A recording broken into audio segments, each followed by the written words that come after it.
কথা দিয়েও স্বাস্থ্য দপ্তরের চরম উদাসীনতায় রক্তদান শিবিরের মতো একটি গুরুত্বপূর্ণ বিষয় বানচাল হয়ে যাবার জেরে রক্তদাতাদের বিক্ষোভের মুখে পড়ে নবনির্মিত একটি সুস্বাস্থ্য কেন্দ্রের উদ্বোধন করতে পারলেন না স্বাস্থ্য আধিকারিকরা। উদ্বোধন করতে এসে ফিরে যাবার এই বিরল ঘটনার সম্মুখীন হতে হলো আজ বুধবার নদিয়ার শান্তিপুর ব্লকের ফুলিয়া লালমাঠ এলাকায়।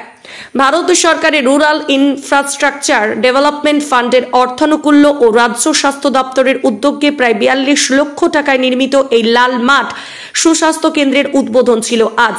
সেই হিসাবে সুস্বাস্থ্য কেন্দ্রের দেওয়ালে আজকের তারিখ দিয়ে ফলকও লাগানো হয়। এই উদ্বোধনের অনুষ্ঠানে ঠিকাদার সংস্থা গ্রামের মানুষ এই দিনটিকে স্মরণীয় করে রাখতে রক্তদান শিবিরের আয়োজন করে। সেই মতো সব রকম প্রস্তুতি নেওয়া হয়েছিল। বেশ কয়েক হাজার টাকা খরচ করে প্যান্ডেল থেকে শুরু করে টিফিন, রক্তদাতা থেকে অতিথিদের খাবারেরও ব্যবস্থা করেন তারা। কিন্তু শেষ মুহূর্তে আজ সকালে রানাঘাট মহকুমা হাসপাতালের সুপার জানিয়ে দেন রক্ত সংগ্রহের গাড়ি সহ কোনো টিম যেতে পারছে না। এই কথা শোনার পরে গ্রামবাসী ও রক্ত দিতে আসা ব্যক্তিদের মধ্যে ব্যাপক ক্ষোভ তৈরি হয়। শান্তিপুর ব্লক স্বাস্থ্য আধিকারিক পূজা মৈত্র সহ অন্যান্য আধিকারিক, আশাকর্মী ও অঙ্গনওয়াড়ি কর্মীরা এই সুস্বাস্থ্য কেন্দ্রের উদ্বোধনে এলে সবাই বিক্ষোভের মুখে পড়েন। নবনির্মিত সুস্বাস্থ্য কেন্দ্রের মূল গেট থেকে তালাও খোলা হয়নি। সমগ্র অনুষ্ঠান বানচাল হয়ে যায়। উদ্বোধন না করে ফিরে যেতে বাধ্য হন স্বাস্থ্য আধিকারিকরা। রক্তদাতা ও গ্রামবাসীদের থেকে অভিযোগ করা হচ্ছে স্বাস্থ্য দপ্তরের চরম অবহেলায় এই ধরনের একটি নজিরবিহীন ঘটনা ঘটল। কি জানাচ্ছেন এই সুস্বাস্থ্য কেন্দ্রের ইনচার্জ আশাকর্মী, কি অভিযোগ জানাচ্ছেন রক্তদাতা এবং উদ্যোক্তারা, শুনুন তাদেরই মুখ থেকে।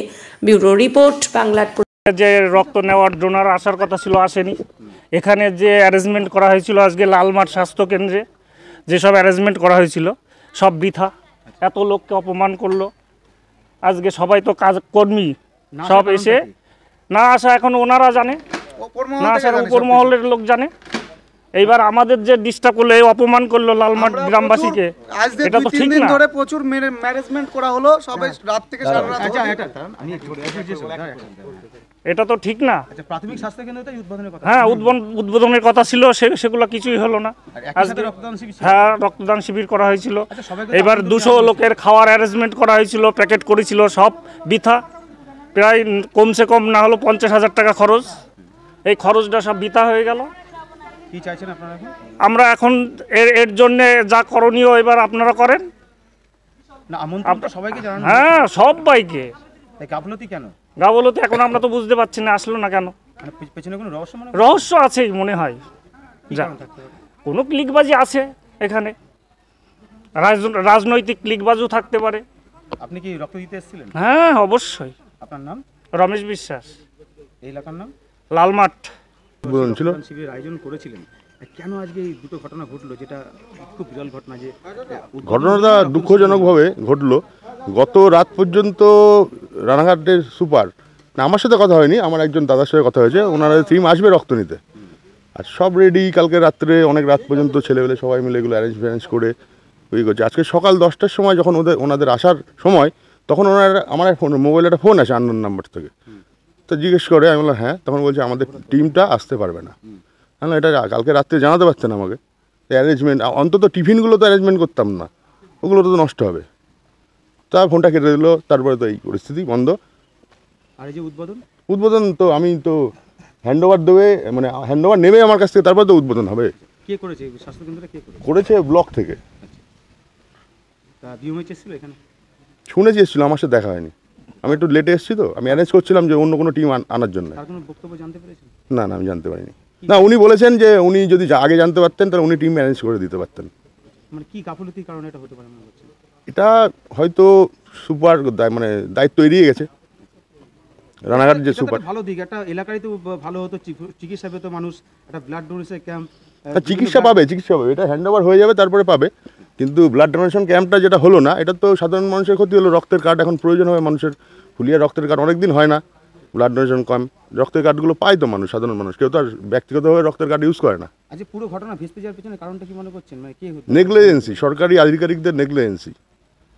ওনারা কাজটা দায়িত্ব সহকারে করে না, ওই জন্য এটা হয়েছে। উনি যদি কাজটা দায়িত্ব সহকারে করতো, আজকে রক্তদান শিবিরটা হতো।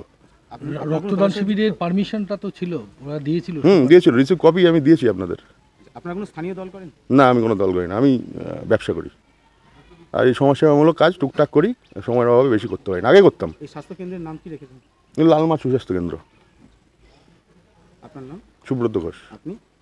আমি ব্যবসা এখানকার, মানে এই এটা কন্ট্রাক্টর আমি। এখানে আমাদের যে লালমাঠ সাব সেন্টারটা সেটা উদ্বোধনের কথা ছিল, সেটা কি উদ্বোধন হলো? সেটা হলো না বলতে আমরা ম্যাডামের নির্দেশ মতো, আমাদের বিওমএইচ ম্যাডাম উনি আমাদের বলে দিয়েছিলেন যে এখানে একটা হেলথ ক্যাম্প হবে, সেই মতো মেডিসিনপত্র নিয়ে চলে আসতে। আমাদের এখানকার যতগুলো আশাকর্মী, তাছাড়া আগে আমরা একসাথে ছিলাম, এখন পরিষেবা দেওয়ার জন্য ভেঙে ভেঙে এটা ভাগ হয়েছে।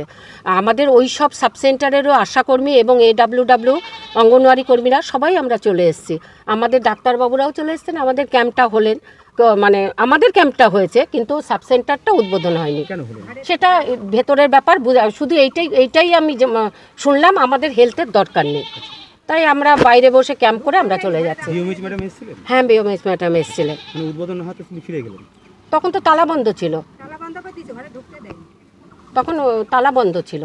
ম্যাডাম আসলেন, ম্যাডাম এখন চেষ্টা করছিলেন যে শোনার পরে ক্যাম্পটা, এটাই যদি কালকে আমার ম্যাডাম জানতেন, অবশ্যই আজকে সকাল থেকে এতক্ষণ ক্যাম্পটা শুরু হয়ে যেত। হেলথ ব্লাড ডোনেশন ক্যাম্পটা আমরা এখানে এসে শুনলাম যে এখানে ব্লাড ডোনেশন ক্যাম্প হবে। হ্যাঁ, সেটাই শুনলাম এখানে এসে, তার আগে আমরা জানতাম না। কি নাম জায়গাটা? এটা লালমাঠ। আপনার নাম? আমার নাম নন্দা তরফদার, HAF নবলা জিপি হেডকোয়ার্টার, এটা আমি চার্জে আছি।